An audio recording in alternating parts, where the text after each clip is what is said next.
Lily, good to see you. Welcome to Pop Alternative.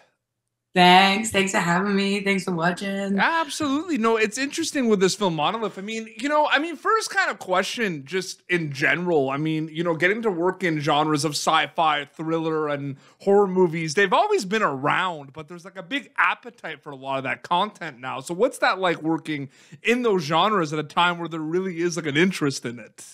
Yeah, I mean, for me, there's always been an interest. I'm like, this is how I want my stories. This is how I love. Give me those themes that we've regurgitated over and over again when you think shame and guilt, or you're thinking about, yeah, I don't know, intergenerational trauma, all those random things.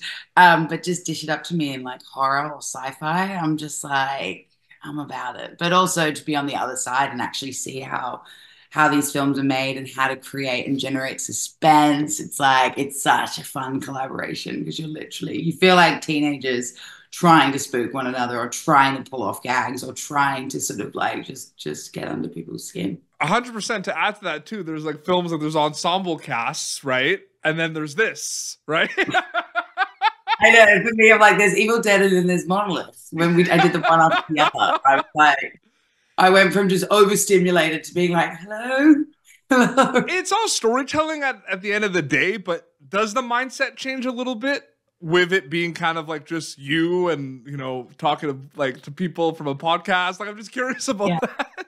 Yeah, it does. It does. Like I learned so much doing Evil Dead, like with the physicality to generate fear, to generate flight or fight. Like, but you could go big with that. Also, it was like all of the practical effects. It was so like actually just physical. So that was kind of easy to kind of find a way to generate fear through like body movement and to hyperventilate in that sense without just being full intellectual or relishing in the emotional side of it. Yeah. But then Monolith was just so interesting to try to apply the same theory, but it's all introspective, it's all inward, it's all like trying to carbonate fear in a very like stripped back way, but close on Yes. the eye.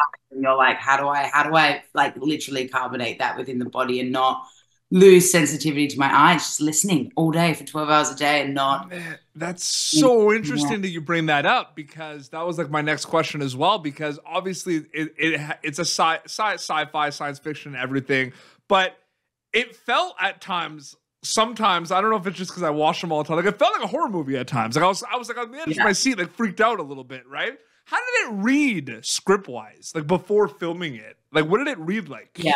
Yeah, it was eerie. Yeah. I felt uncomfortable. At one point I went to bed and Lucy, I will give so much praise to Lucy Campbell because basically the way this film was made, it was through South Australian Film Corp, Okay. where School of New Voices program. And basically $500,000, 15 days, you edit within a very short period of time, sound design, everything. Yep. And what they did is they're like, how do we make an alien invasion film or like a high conceptual piece in that budget? So they Totally. birthed this script in that way that was just so tight and really like, I don't know, it just had a great pace to it because there was no way you could shoot this film without it being like that. So it read really, really well. There was another version, but then just unfortunately, which like slight alts that were really awesome in it, but then just comes down to budget at the end of the day. So when I read it, I was like, this is a challenge, but amazing that you're not fitting a big idea into a small budget. It's like just coming up with like growing it that as like the root system, Yeah. which is for me such exciting filmmaking, especially in like this genre. 100%. Knowing kind of how we consume podcasts and horror movies and thrillers and kind of like active audience members, Lily, that are kind of dialed in, phones down type thing, which is Yeah. this is the movie. Like, put your phone away or you're going to miss something. But like, how conscious are you of the audience member watching a movie, specifically Monolith, like while you're making it? Or does that kind of happen afterwards? Because I'm curious about that.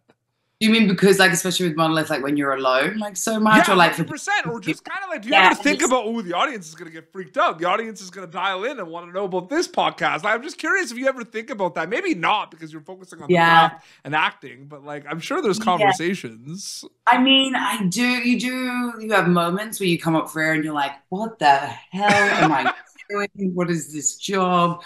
Or there's the moments where you're like, pupils dilated and you're just like, do you think that worked? Do you think that, are we like generating enough of this, like, energy that needs to happen for people to believe you? Because the hardest part with horror, sci-fi, I would say is like audience members are trying to poke holes in the narrative. Like even if someone's scared, like, and they love watching a horror, but they get scared quite easily. You're just like the whole time they're just trying to let the air out of it to make it not, or to laugh at it. You know what I mean? Which is, I guess, why Evil Dead's awesome, because it creates that joy. But then to actually, the fear of being like, but do you believe me? You know, it's not chemistry of a relationship or chemistry of like, you know, a rom-com in that way.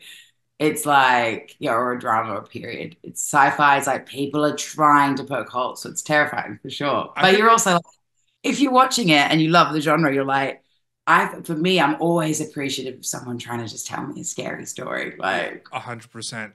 And like, there's different ways to scare people. Like, I mean, we saw it kind of with Evil Dead Rise. Like, people are scary.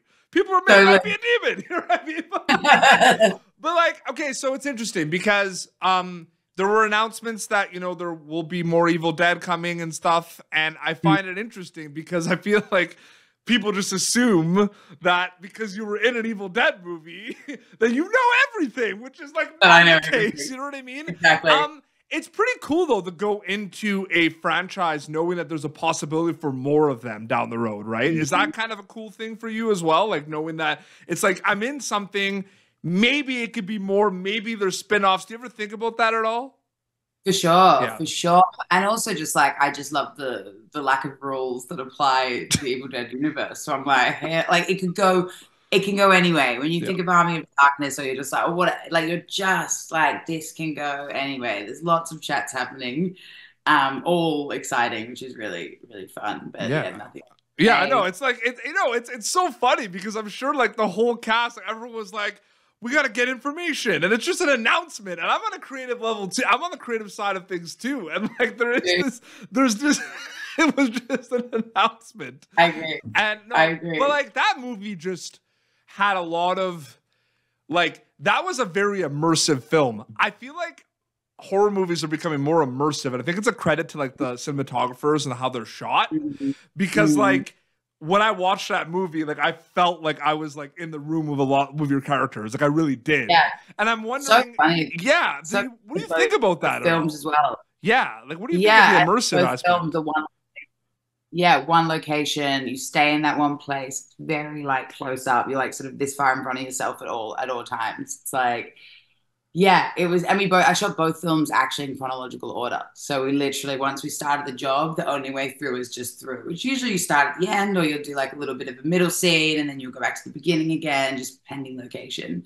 Yeah. But because it was one location, you're like, let's just roll through this, like, which was just such a gift when you're trying to generate this kind of. And it's funny also because you're from Australia. Some of my favorite bands growing up from Australia, and I remember like there's a metalcore band from Australia, one of my favorites called Parkway Drive, and I remember when we got ticket, and we got ticket. Yeah, I love that. I'm a big metal guy, so like, so I remember like it was a big deal, right, when they were coming to, you know, North America. We got our tickets in advance and everything.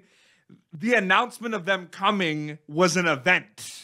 So when a new Evil Dead movie is like announced, it's an event before you go see the movie. What's that like from you? That's like, what's that like from an acting storyteller perspective, knowing that you're in a kind of world like that, where like the announcement of an event before the event is even made is an event? It's wonderful. It's also just shows you, I think, even like say for Monolith to have a space in the world, or like say with Evil Dead, you're just like, and that celebration of just entertainment. It's so great. It's so great. And like also just like an endorphin release for everyone. You're like, it's just, I don't know. It's so nice when you're like, you can take something seriously, but it's also just like joyous when it comes to filmmaking, you know, and you think of like all the award season and stuff happening, where you're like, oh, it can get quite, you know, dense and very performative. Whereas you're just like, God, the horror genre, sci-fi world, they're just like, it's so great. It's so amazing. The universe of it all, yeah. And I can't wait for people to check out Monolith. Such a great film. You're amazing in it. Congratulations. So great chatting with you, Lily. Thank you so much for your time. As well. Thanks for your time. Thank you for tuning in to Popternative. Make sure to check out our past episodes of Popternative on YouTube. This has been an Autograph Communications production.